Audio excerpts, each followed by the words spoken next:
dia. Primeiramente, obrigado pela presença de todos aqui.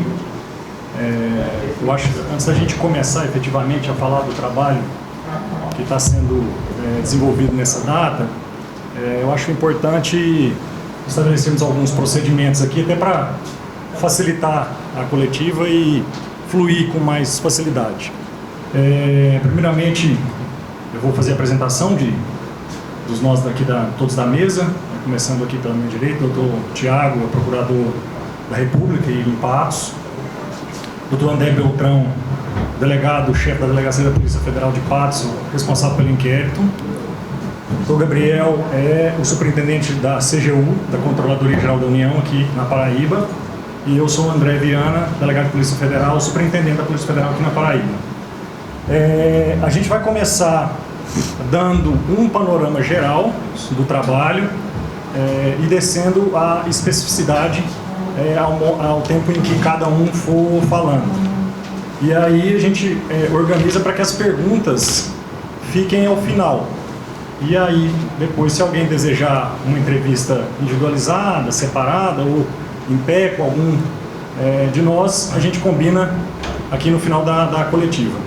E eu gostaria também de fazer um pedido para que, na medida do possível, quando as perguntas nos forem direcionadas, que vocês se identificassem. Meu nome é Antônio, sou da TV X, da Rádio Y, tá bom? Só para a gente também ter esse feedback e saber com qual veículo de comunicação que a gente está falando. Todos já tiveram acesso hoje aqui no município de Patos e alguns outros municípios do interior da Paraíba, incluindo a capital, e também no estado do Ceará, foram cumpridos mandados de prisão e de busca e apreensão no desenrolar do desencadeamento da operação da Polícia Federal, do Ministério Público Federal e da Controladoria Geral da União, que está acontecendo hoje em várias localidades. Foram expedidos pela 14ª Vara Federal da Subseção Judiciária de Patos 15 mandados de prisão, sendo 7 de mandados de prisão preventiva e 8 de mandado de prisão temporária, se não me engano, 26 mandados de busca, 27 mandados de busca e apreensão e 17 mandados de bloqueio de bens. Essa operação ela visa desbaratar uma organização criminosa que reiteradamente pratica fraude à licitação para obter vantagens indevidas e já possui um know-how e um modus operandi característico para a realização desses procedimentos, com a criação de empresas fantasmas, empresas de fachada, para poder auferir lucro ilícito em virtude dessas contratações fraudulentas, impedindo que o procedimento licitatório estipulado em legislação consiga obter o seu êxito, que é a contratação do menor valor pela prestação do melhor serviço. E a partir do momento em que as empresas não existem, que as empresas são de fachada, inviabiliza a concorrência daquelas empresas sérias que querem participar do certame. Então, hoje houve esse cumprimento. Até o presente momento, a Polícia Federal cumpriu 13 mandados de prisão, já foram cumpridos 13 dos 15, foram cumpridos 13 mandados de prisão, e todos os mandados de busca já foram cumpridos. Então, essa basicamente é o intuito da operação que é deflagrada nessa data. E eu vou passar a palavra para o doutor André Beltrão, que é o chefe da Delegacia de Patos e o presidente do inquérito, para que ele possa explicar com um pouco de mais detalhes do que se trata e como que foi a investigação e que propiciou nessa data chegar a essa deflagração. Bom dia. Com relação à investigação que nós deflagramos hoje aqui na cidade de Patos e em todo o estado, no interior, e principalmente no interior da Paraíba e algumas cidades do Ceará, essa investigação ela teve início dentro da Polícia Federal em maio, certo? Mas já havia o início de uma investigação feita pelo Ministério Público Federal, acredito que desde o começo desse ano, né, Tiago? Que se seguiam de investigações também passadas, certo? Como foi dito pelo doutor André, os presos hoje presos, em boa parte deles são reincidentes e, apesar das investidas dos órgãos de segurança pública, de órgãos investigativos, continuam reincidindo na prática criminosa. Daí vem o nome da operação recidiva, que é exatamente essa a questão de cair novamente no mesmo mal, certo? E no começo, essa investigação, ela focava principalmente uma empresa do ramo de construção civil aqui de Patos, onde se acreditava, e posteriormente foi confirmado, que essa empresa participava de licitações nos diversos municípios paraibanos e alguns até fora da Paraíba, apenas de fachada, ou seja, essa empresa ela não tem equipamentos, ela não tem funcionários registrados, ela não recolhe FGTS, INSS dos seus funcionários, certo? Essa empresa, muitas vezes a sede dela, quando existe, aí eu estou falando de todas as outras, é uma sede pífia, não condizente com a quantidade de obras que ela tem ganhas nesses municípios, empresas que muitas vezes não executam nenhuma obra particular, somente participando de licitações públicas, certo? Então nós começamos com uma empresa e no decorrer das investigações a gente percebeu que era algo muito maior, uma verdadeira organização criminosa. Essa organização criminosa, hoje que a gente deflagrou, a gente tem um núcleo central composto por 3 empresas. Esse núcleo central agrega mais 4 ou 5 empresas esporadicamente em cada município e age, seu principal modo de agir, como eu disse, é através de empresas de fachada que ganham as licitações e repassam a execução normalmente para um funcionário ou alguém da própria prefeitura, tá certo? Então nós temos também investigados e presos servidores municipais, agentes políticos, certo? Que fazem parte do braço executor dessa organização criminosa, tá certo? E como a gente, só um minuto, como foi com a avançada investigação, essas 3 organizações, em especial uma delas, começou a querer tornar lícito as obras que ela começaram a ganhar nesse ano de 2018. Então ela começou a executar algumas obras, certo? Dessas obras que foram executadas, também se constatou que existe falsidade ideológica na documentação apresentada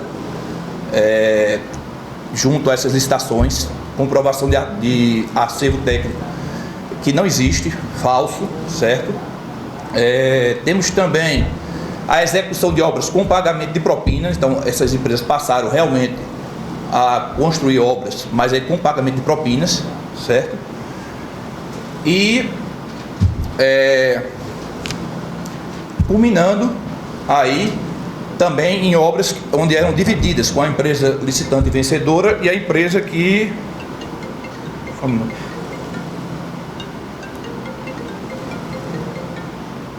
com a empresa licitante vencedora e com a empresa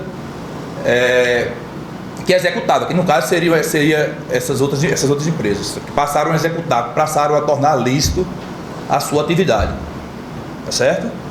Então a gente ainda, com a deflagração hoje, a gente espera colher elementos muito mais robustos do que o que a gente tem. A gente espera avançar nas investigações, principalmente avançar no que toca a participação dos servidores públicos, de funcionários públicos, da conivência de servidores, porque a gente sabe que esse tipo de delito, principalmente em cidades muito pequenas, ele não acontece sem a conivência de servidor público, porque ele está ali acompanhando, ele sabe quem executa, ele sabe que se a empresa que não ganhou não está executando, é porque está havendo um pagamento por trás, está deixando de haver recolhimento de tributos.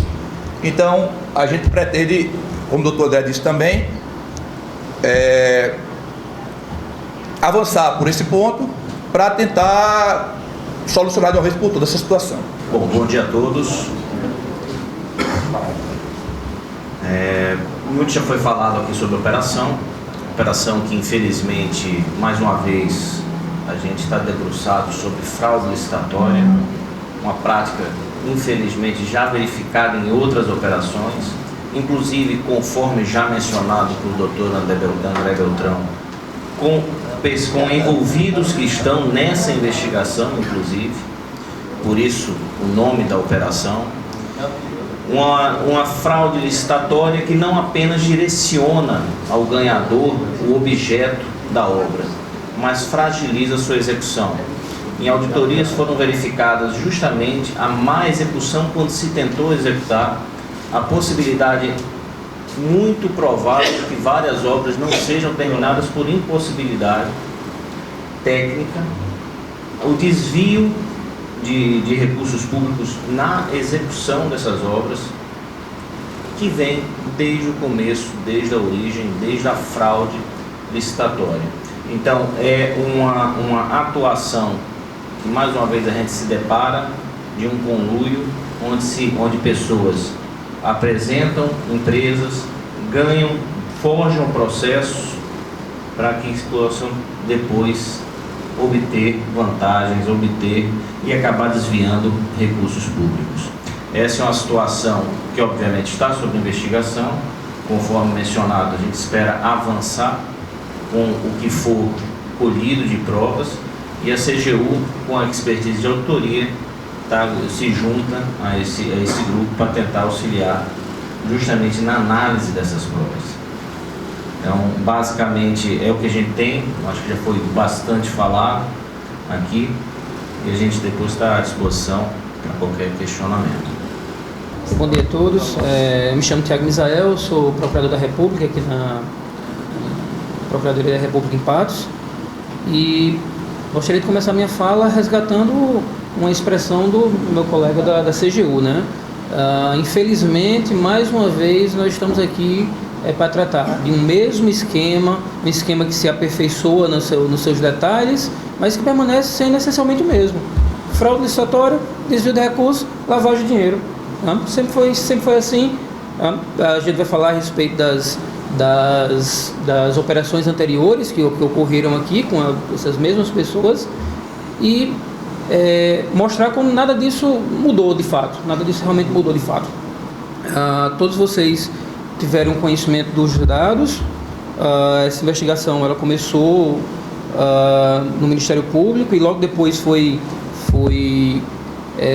juntada a outros órgãos. Outros órgãos somaram forças para que pudéssemos trazer esse resultado, né, ainda que parcial nesse momento.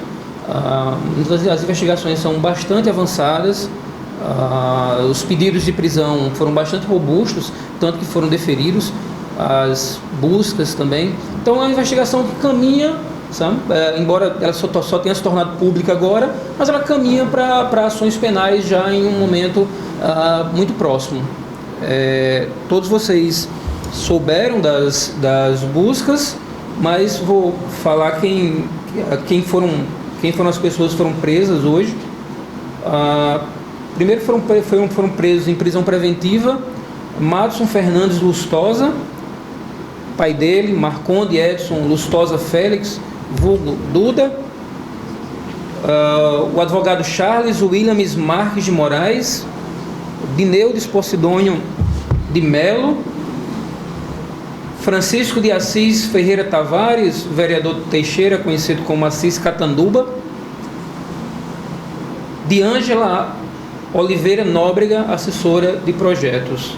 Essas pessoas foram presas preventivamente, ou seja, sem prazo determinado para serem liberadas. Um dos presos preventivos, sobre os quais existe ordem de prisão, no entanto não foi encontrado, não foi localizado e é considerado foragido, é um empresário de uma pessoa chamado Joilson Gomes da Silva, considerado foragido, localizado em local incerto, não sabido por enquanto. Fora essas prisões preventivas, existiram prisões temporárias, são aquelas que foram deferidas pelo prazo de 5 dias, renovável por mais 5 dias, se necessário. Essas prisões têm o objetivo, da verdade, de melhor instruir as investigações, ao contrário das prisões preventivas, cujo objetivo, como eu vou falar, é de interromper a atividade criminosa. Como a gente vai, como eu vou falar mais na frente, se não houvesse as prisões, o esquema com certeza permaneceria atuando hoje, amanhã e indefinidamente. Foram presos temporários Otávio Pires Lacerda Neto, funcionário da empresa chamada Melf Construtora; Malena Kelly Rodrigues, também funcionária da empresa Melf Construtora; Edinaldo de Medeiros Nunes, vulgo Naldinho; José de Medeiros Batista, vulgo Caetano; Luiz Felipe Diógenes Bezerra, esse foi decretada a prisão temporária dele, ele não foi encontrado, também considerado foragido. Se apresentar, provavelmente se vai avaliar o fato dele ter se escondido ou não, que é motivo para a prisão preventiva, né? Nayane Moreira do Vale, que é uma suposta empresária de uma empresa chamada MM, tipicamente fantasma, que funciona numa cidade lá do Ceará, fronteira com Piauí, Quiterianópolis. Também foi preso temporário Josinaldo da Silva Alves, vulgo Bill Bento, lá de Teixeira; e Sebastião Ferreira Tavares, irmão do Francisco de Assis Tavares, o Assis Catanduba. Essas pessoas foram presas com 2 objetivos: um é permitir a melhor instrução do processo, são as prisões temporárias, e outros foram presos para interromper a atividade criminosa. Tentando resguardar a ordem pública, tentando resguardar a instrução processual e também tentando evitar a destruição de provas, como se verificou desde o começo, uma atividade deliberada para destruir provas durante a investigação. Recupero a palavra do meu colega da CGU, de que infelizmente, sabe, nós estamos falando aqui dessas pessoas, e não sei se algum de vocês conhece, mas essas pessoas são, na expressão, naquele jargão da justiça, são velhos conhecidos da justiça. Desde 2005, pelo menos, a Marconi Edson Lustosa, o Duda, ele operava um esquema de fraude licitatória no município de Cacimba de Areia e Catingueira. Esse esquema foi desbaratado em 2012 com a prisão dos prefeitos o Zé Van Félix e o Betinho Campos na Operação Dublê. O Duda foi preso naquela ocasião, confessou os esquemas, inclusive teve apreendido na sede do seu escritório diversos documentos falsificados, diversas licitações, e hoje responde a pelo menos 5 ações penais de desvio de recursos nesse esquema da Dublê. 2012, quando a operação foi desbaratada, também como parte da operação Dublê, existia também a participação, já naquela época, de um suposto construtor lá em Teixeira, uma pessoa conhecida como Assis Catanduba, vereador que executava as obras lá em Teixeira, e ele foi denunciado também na Operação Dublê. Então, desde lá, ele também atuava. Em seguida, em 2015, ocorreu aqui em Patos, todos vocês sabem, a Operação Desumanidade. Na Operação Desumanidade, mais uma vez, se teve agentes, né, desses agentes que agora foram presos, envolvidos, né? Em 2015 foram conduzidos coercitivamente Dineudes Posidônio, na época era secretário de obras aqui do município de Patos, Joilson Gomes também, conduzido coercitivamente na desumanidade, e quem foi demandado em 2 ações penais por desvio de recurso em Quixaba e Emas foi, olha só, o filho do Marconi Lustosa, o Madison Lustosa, né? Então, se na Dublê primeiro foi o pai, na desumanidade foi investigado, denunciado, sabe, o filho.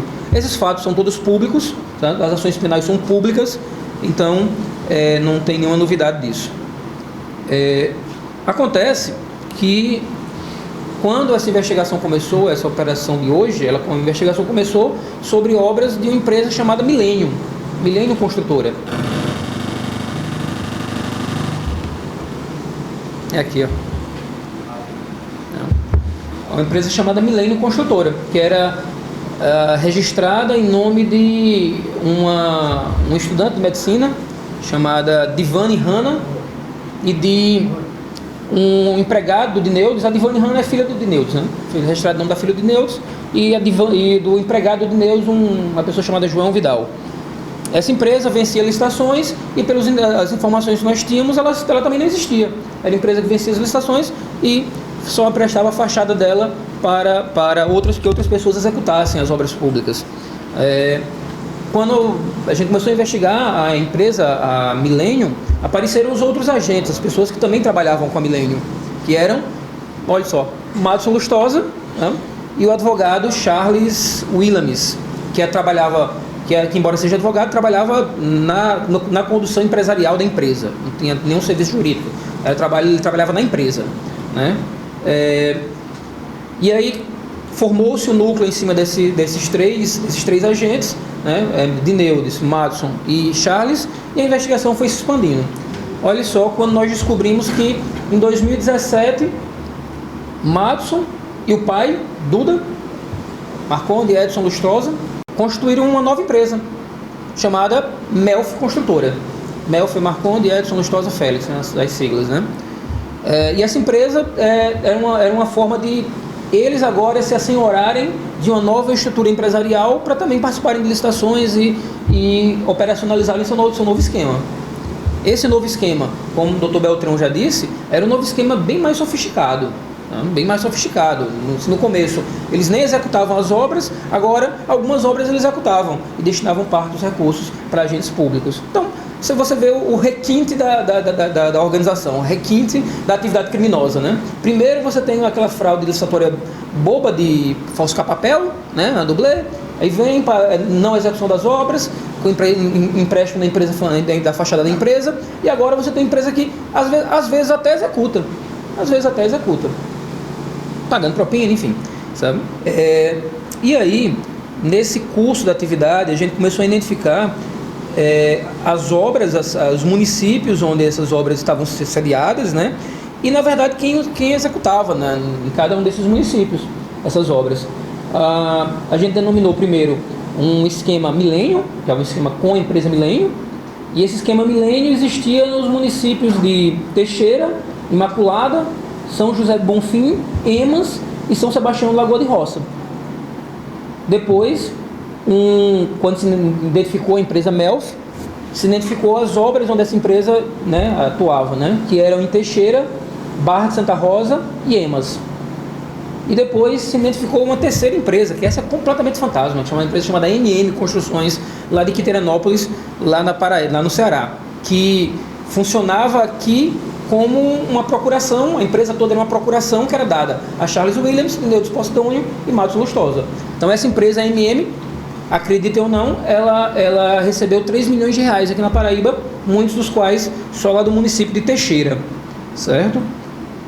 Então, foram essas obras que nós mapeamos no início, fomos espalhando a investigação para identificar quem executava essas obras nos municípios, né? Logo a princípio, a gente identificou que quem executava todas as obras, independentemente da empresa, Millennium, Melf, MM, não interessa quem era a empresa que vencia a licitação.